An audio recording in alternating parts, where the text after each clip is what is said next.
Hi. Nice to finally meet you. Thank you for coming down to Christchurch. Are we basically friends now? We are. we are. Now, what is the basic narrative for Cinderella?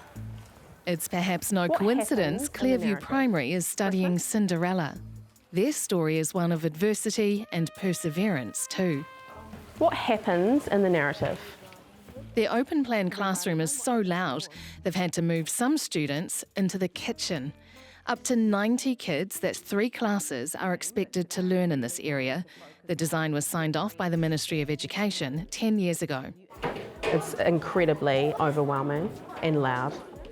It was unworkable, so teachers are making use of other spaces. Aren't we in a hallway right now? Yeah, we are.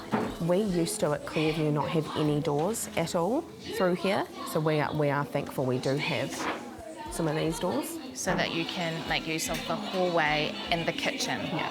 So that's lucky. Yeah. You consider that lucky. Yes, we do. I'm finding it actually really hard to hear you. How do you find it teaching? I find what we do in here is sometimes I'll teach in here and we'll also have other colleagues in here, and you are competing with the noise. How do you think the kids feel? Exhausted. You can see them at the end of the day. And you think of our neurodivergent students is that they're looking around all the time at what's going on. Let's go outside and we'll head outside. That might be the easiest way. There are 2 other teachers sharing the space, and Nicole likes collaboration, but says when it extends to 3 classes together, connection suffers. How do you know how those children are feeling when there are so many faces there? You don't know half the time. You like to think you do. So I feel sometimes really guilty that I'm not able to connect with my students like I have been in the past. Who would like to lead us through for karakia this morning? Gracie at the back, when you are ready. Do you think children could be getting lost in class? 100%. Our quieter students can definitely go under the radar. The government shares Nicole's concerns. Soon after we filmed this interview, the Education Minister had this announcement. This government is calling time on open plan classrooms. We will no longer be building those barnyard-style open classrooms without any doors that separate classrooms. The evidence is quite clear that these classrooms are not optimal. Clearview Primary Principal Tim Lovelock agrees with that evidence and wonders what the initial call to build open plan was based on. Do you think that this is evidence-based or No. has it been an experiment? I would say this building, yes. So where does this leave this and other schools still stuck with open plan who want to put walls up? Because here, an architect just delivered this damning report. And he said, your acoustic tiling is poor, your acoustic treatment on the walls is terrible, the wall layout just doesn't help with the noise flow, there's too many sharp angles, it funnels noise through spaces. So far, schools have been told funding walls to fix a space not fit for purpose will need to come out of schools' usual capital expenditure or CapEx budgets. When we get our next capital works money in 2 years' time, roughly, we're going to have to spend the whole lot retrofitting that block. The teachers here say they're making it work, but for some families, that doesn't work for them. We've kind of dubbed them in our family the chicken shed of learning. George Berry has an 8-year-old at a different Christchurch school, in a class with up to 70 children over multiple ages. He wants to pull him out. In short, if we could make a change for him relatively quickly and give him a better environment, we would do it for sure. He had noticed his son was able to wander around instead of learning. All of a sudden he could get up and walk away and go off into another classroom, or he could do other things if he wasn't quite interested in things. And this is at primary school? This is at primary school, yeah, absolutely. When the learning environment's not right, invariably they manifest in poor behaviour, right? So then it becomes challenging for everybody else. George wants to see existing open plan classrooms reverted to single classes. Absolutely, it's a taxpayer issue, it's a budget and a book scenario for the government, but I would absolutely say if you don't pay for it today, society will pay for it in the future.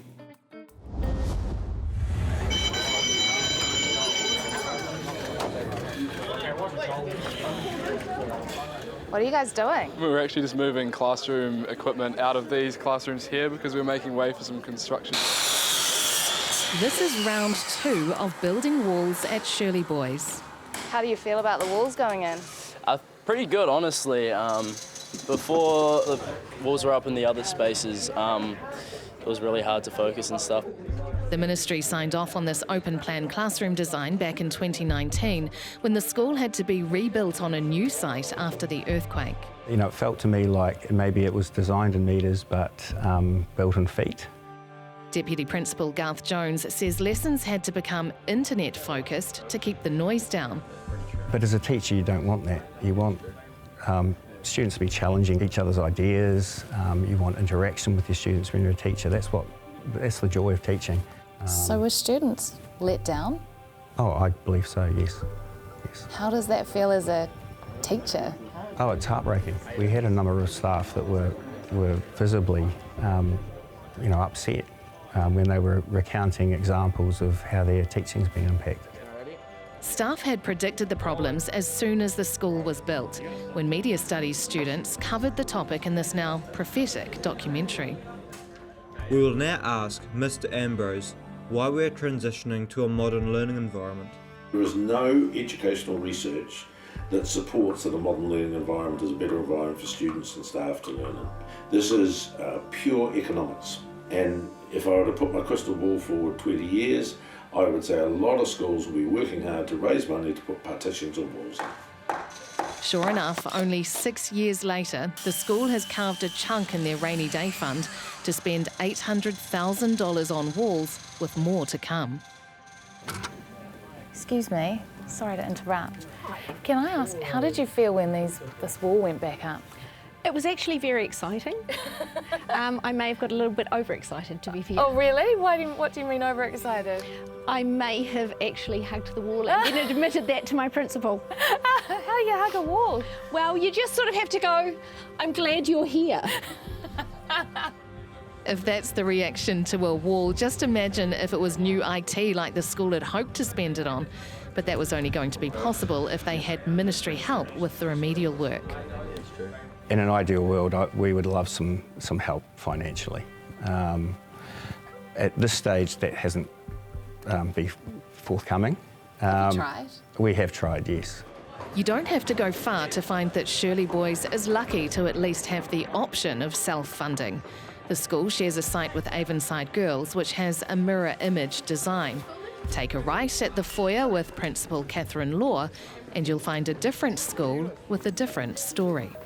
Can you just point to all the different areas that we're actually hearing noise from right now? Okay, so right now we've got a psychology class just in that space there, and you can hear the teacher talking and hear them. And we've got a junior class just through the absorb wall there, and you can hear them quite clearly having a discussion and laughing and talking, and that's what you'd hope students would be doing.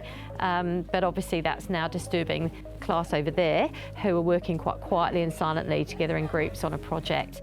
And that's all despite spending $50,000 on absorber walls.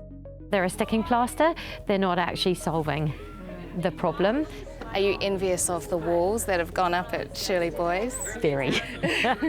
One of the big differences you'll be aware of between boys and girls schools, and again, you know, wonderful for the boys schools, is they have huge old boys networks and a lot of money that's left to boys schools in general, you know, girls schools just don't have that. But the question is, should they be paying for that sort of thing anyway? Should that money be being used for that when this is a problem that was imposed on school design? Now that the ministry says they will be building no more of these open plan designs, Catherine Law wants ministry help to fix schools that still have them. It's not to blame anybody, but nonetheless, the decisions were made, and actually now we know that for teaching and learning these aren't the right things, and actually as a ministry and as a school and as a government we should partner together. What kind of teaching and learning spaces do we want for our young people? What's going to be the best? So yes, come and help us do it so that we've got those spaces. The ministry has funded some schools. We're driving now to Rangiora High School, and they got $500,000 to go towards a $1.5 million spend to put walls back up. These pictures were taken before the walls went up. The breakout spaces you see had no ceilings. Most of our teachers didn't use this space. So whilst they were timetabled in here, they went to the far corners of the school to find the coldest and most unused classrooms, and they taught there instead. You know, with 500 kids in here, you could imagine transitioning or learning became, you know, fairly noisy and fairly difficult to manage. There were 500 kids in this one big space. Learning-wise, really wasn't great. You never got that one-on-one time with your teacher, obviously. Trying to focus in class was not on the table whatsoever. And yeah, I just think it was, for everybody, really it was just hard. really a struggle. Bruce says the ministry sympathised and helped fund new walls. The building wasn't functioning as well as it possibly could, so it was in their best interest to put funds into this. These few walls essentially have effect to almost 1,800 students a day as they come through this building. Yeah. And we're seeing happiness, achievement and attendance all skyrocket. So it's worth it, but it has taken away from other potential projects. Yeah, as it always does. Do you think the ministry should help other schools that need remedial work? Yes, I do. And now it is time to go behind the issue. Okay, well, open plan classrooms have been around for ages, but they were rolled out as modern learning environments, or MLEs, in 2011 by then Education Minister Hekia Parata. Now, their classrooms were part of a new strategy for 21st century learning to allow for flexibility, student-led learning and collaborative teaching. Now, as the policy progressed and these barn-like classrooms started popping up absolutely everywhere. So where did the evidence come from for this classroom revolution? Well, we asked the ministry, and get this, one of the main sources that they cited was a TED Talk by an American, a school architect called Prakash Nair. Now, as for solid evidence, the Minister of Education, Erica Stanford herself, 6 weeks ago said there was not any. Now, despite this, for about a decade, building open plan classrooms was mandatory in this country, and new school builds really picked up pace after the Christchurch earthquake. And Hekia Parata announced more than $1 billion to rebuild schools in the city, and Christchurch became MLE Central. Now, here is a really, really important figure. Between 2011 and 2016, $5 billion was spent on open plan classrooms around the country. $5 billion worth of these classrooms in just 5 years, an MLE explosion. Now, this is a very important number because it's the only decent figure on MLEs that the Ministry of Education is really giving out. So how much taxpayer money has been spent? They won't say. How many MLEs are there in this country? It seems that the ministry might not even know. Now, in recent years, opinions started to turn against these things, and the open plan classroom walkback began. In 2022, then Education Minister Chris Hipkins said schools didn't have to have them anymore, so they were no longer mandatory. And then this July, Education Minister Erica Stanford announced that she was calling time on open plan classrooms. So from mandatory to a ban, that is one hell of a walkback right there. And the new plan is for modular or single cell classrooms, also known as a classroom. That is great, but my issue is this. What about all the kids that are stuck in the billions of dollars worth of MLEs that have already been built? Now, our most vulnerable learners are the neurodivergent, like ADHD, autism and dyslexia. That's 1 in 5 of our kids. So I went to check out what they think of open plan classrooms.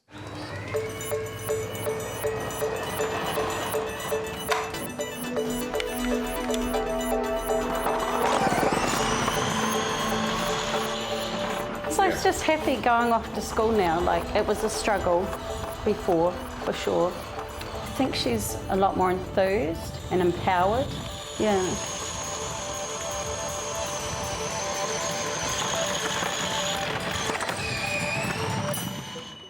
"11-year-old Sophia has dyslexia and auditory processing disorder, which means she struggles to hear in a noisy environment.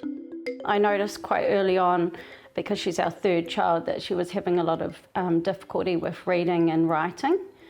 She was sort of just flying under the radar. At her old school, she was one of 60 kids in an open plan classroom. Mum Cara and Dad Anton say that just wasn't working for her. It's just kind of chaos. You could just see some kids lined up against the wall, kind of sitting down, reading and doing different things, and different things happening over there. There might be some raucous kids. And when she's in a busy classroom, she can hear everything that everyone's saying behind her, and she couldn't hear or sort of process what the teacher was saying. They provided her with a little hearing piece and a little microphone that the teacher wore. It didn't work well at all. The teachers didn't really like it. I could hear gossip in class from telling off kids, my teachers dropping some F-bombs, them going to the bathroom. Okay. So while that school wasn't right for Sophia, there was one on the other side of Auckland that was, but it meant the entire family had to uproot all their lives and move. So we decided to pull all the kids out of their schools and move for Sophia. That's a massive sacrifice for a family. Yeah, it is, but we've made the right choice, yeah. But you do everything for your kids, right?